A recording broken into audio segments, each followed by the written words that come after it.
The Gospel according to John chapter 2.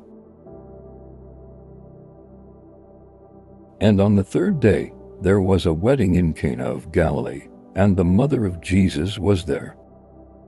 And both Jesus and his disciples were invited to the wedding.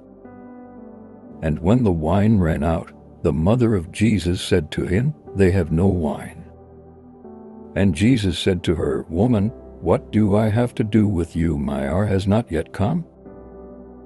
His mother said to the servants, "Whatever he says to you, do it." Now there were 6 stone water jars set there, for the Jewish custom of purification, containing 2 or 3 measures each. Jesus said to them, "Fill the water jars with water." So they filled them up to the brim. And he said to them, "Draw some out now and take it to the head waiter." So that they took it to him.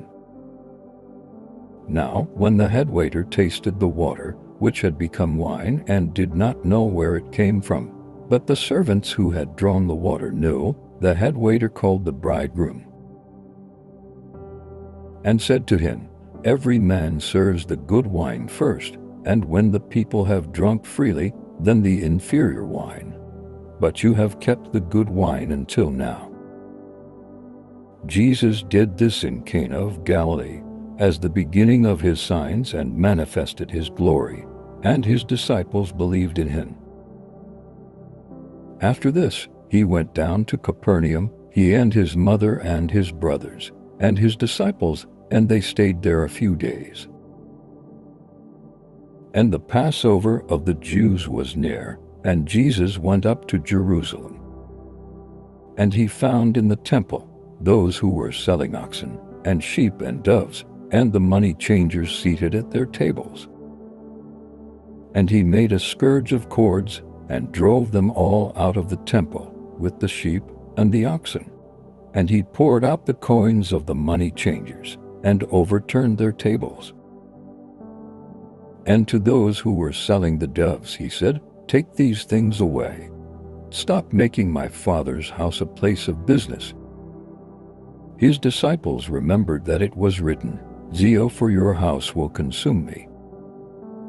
The Jews then said to him, "What sign do you show us, as your authority for doing these things?" Jesus answered them, "Destroy this sanctuary, and in 3 days I will raise it up." The Jews then said, "It took 46 years to build this sanctuary, and will you raise it up in 3 days?"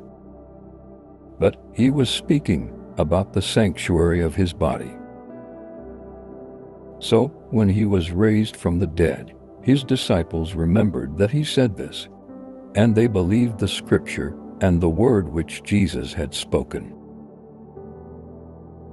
Now when he was in Jerusalem at the Passover, during the feast, many believed in his name, when they saw his signs which he was doing. But Jesus, on his part, was not entrusting himself to them, for he knew all men. And because he had no need that anyone bear witness concerning man, for he himself knew what was in man.